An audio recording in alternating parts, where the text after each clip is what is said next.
Well, first of all, welcome to the Heart of America. It's great to have you here. Welcome to the heart of America. My first question is overcoming habits that inhibit abundance. And for instance, it's all centered around abundance.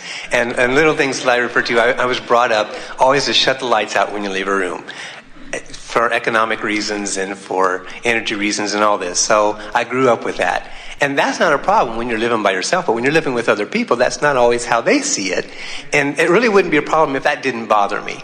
You know, little things like that, like putting even things in the dishwasher, and you put them in so that you get the most done, the most washed. I mean, that's so simple and so stupid in a way, but still, if I have a feeling about it or a reaction to it, that impacts my abundance, and feeling of abundance. The thing that we like most about this example is that, again, it's talking about controlling others who don't have shortage issues.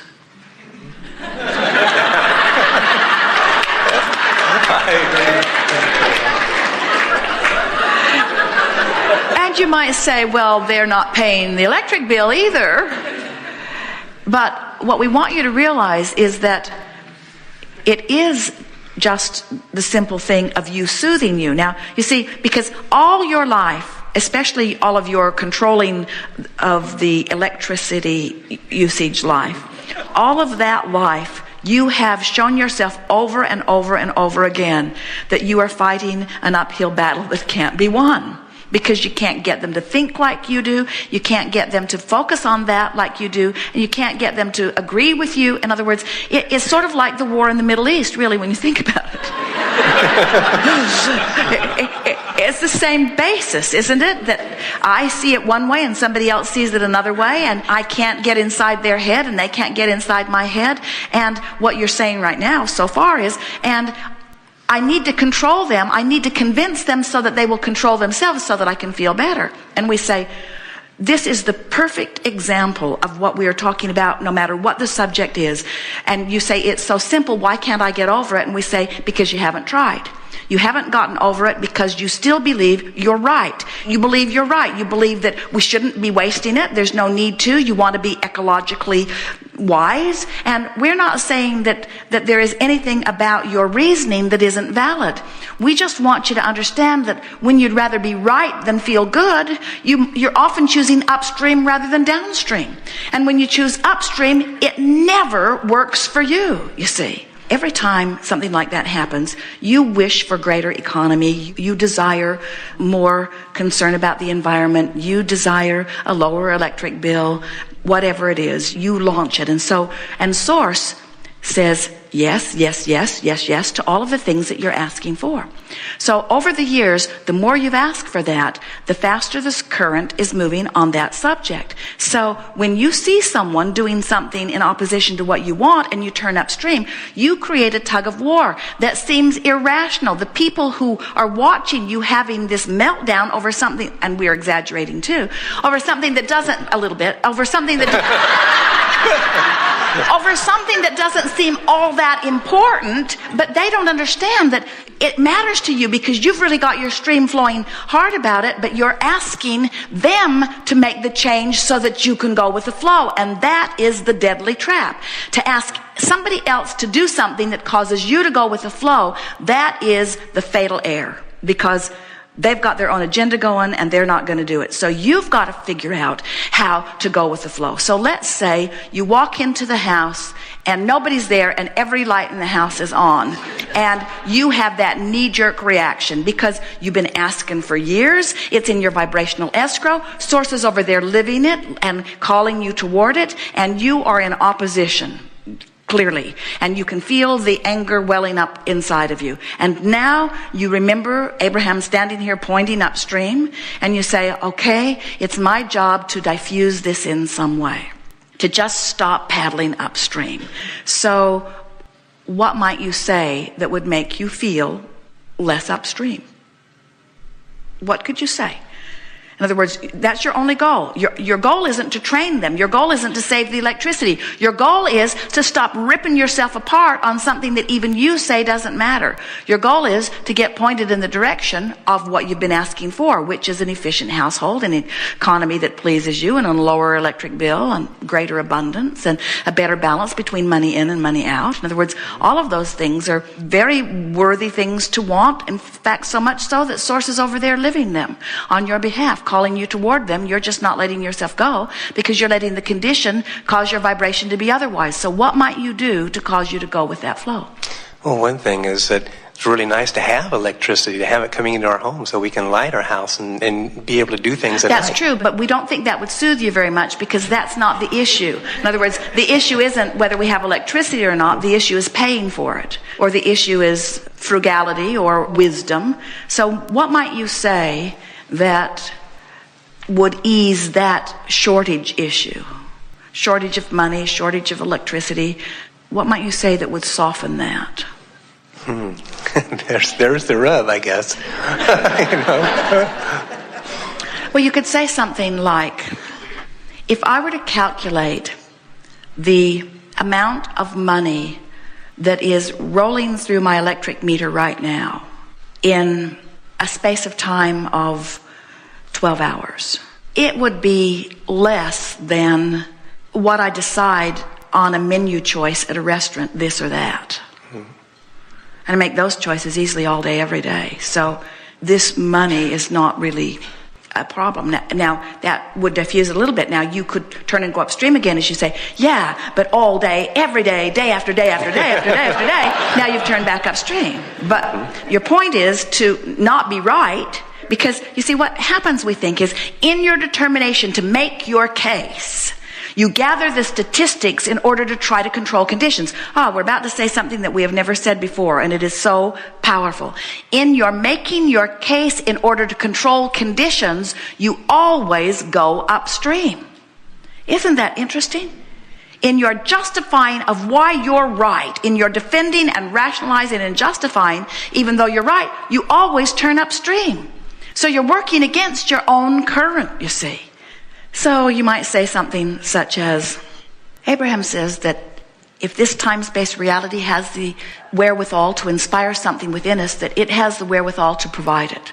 And so, in the same way that at one time there was no electricity flowing through this nation, now it flows in abundance everywhere. And as new communities spring up, they figure a way to deliver the electricity. And so, the electricity is never really in short supply because they've figured out how to make the supply.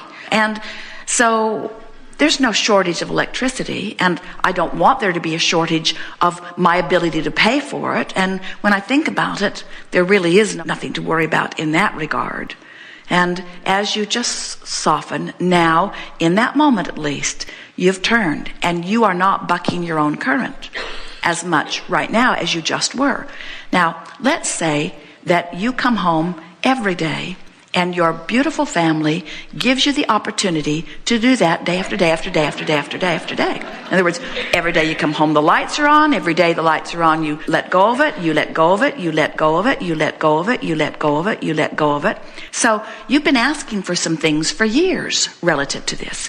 And now, just this week, you started letting go of it and letting go of it and letting go of it. So for the first time in years and years and years, you are becoming a vibrational match to your own desire. They're still not turning the lights off, but you are coming into vibrational alignment with what you want. So now you are offering one signal. You're not offering a signal that says, turn out the damn lights. You're not offering a signal that says, I want something I cannot get from you. You're offering a signal that simply says, this thing I want. Can you feel the difference in your power of influence in offering a signal that says, I want this thing that you refuse to do, and offering a signal that says simply, I want this thing? No split energy. One who is not offering split energy is more influential than millions who are offering split energy. So suddenly, you've got a whole different vibe going on around you and around this household. And you're in this house offering that vibration. And guess what happens? Somebody leaves a room and they unconsciously turn out the light. it occurs to them to turn it out. In other words, because there's a turn out the light vibration going on instead of I never turn out the light vibration going on. We're not kidding you. You affect the vibration around you. You influence the people around you. So what we're saying is you've got to get in concert with your own vibrational escrow before you can ever hope to influence anyone else to. Ooh, isn't this good? Isn't this a wonderful thing to acknowledge? If you're not in alignment with who you are and what you want, you cannot begin to express that vibrationally and have any power of influence. It is such an interesting thing to watch, all of you. Of course, your budget is money in, money out, money in, money out, money in, money out. But if you'd concentrate on going with the flow, the money in would be so huge, the money out would be inconsequential. It will come so fast you don't have time to spend it. We are not kidding you. Jerry said when Esther met him, I don't care about money as long as I have all I can spend. And Esther thought that was the funniest thing that she had ever heard, because it never occurred to her that she would ever have a shortage of time, or that there would ever be a pile of money that she wouldn't have plenty of time to spend. Esther just figured that there would be no end to the places for money to go. But she had no idea what a true abundance of money really is either.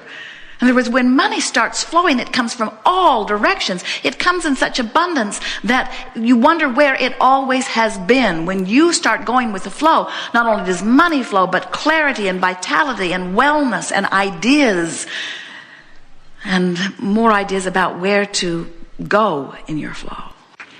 We have enjoyed this interaction immensely. It is wonderful to come together with those like you, leading edge creators, truly. This has been co-creating at its best. There is nothing that you want to know that we did not address here. And when you leave, if you choose the uphill thing, Abraham didn't call on me and I didn't get my question answered, you won't remember the answer. But if you will leave saying, well, while I didn't get to sit in the chair, I did hear some things that were close to what I'm reaching for. And Abraham only has one answer anyway, so I can probably apply it to my question. Life is supposed to be good for you. You are source energy on the leading edge. And you've come into this physical experience as a creator.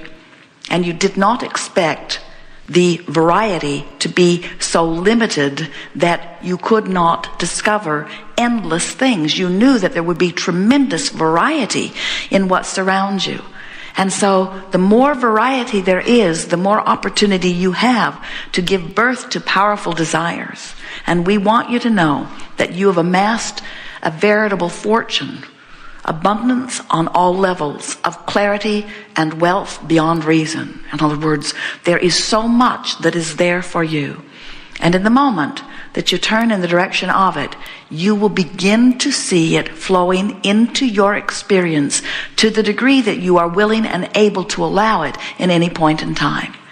Let your dominant intent be an awareness of whether this is an upstream thought or a downstream thought. And apply every process you can get your hands on, no matter where you get it, that gives you a feeling of relief. The relief factor is the indicator that you have turned in the stream. And you will never stop the turning process, because there is no limit to the wonderful life that is downstream for all of us. From the non-physical point of view, we want you to feel, and we know words don't give it to you, but we're giving it to you with everything that we've got. We want you to feel the appreciation that source energy feels for you, for your important part in deciphering contrast and giving birth to the new desire. The universe expands because of your leading edge willingness. And while future generations will benefit by that which you put in vibrational escrow, and while you will return to the non-physical and you will be so proud of the life that you have lived, we promise you you will, it's the now and the here and the you in your body that we are wanting to address, because life should feel good to you now. There is great love here for you. And for now, we're satisfied. We'll even call ourselves complete.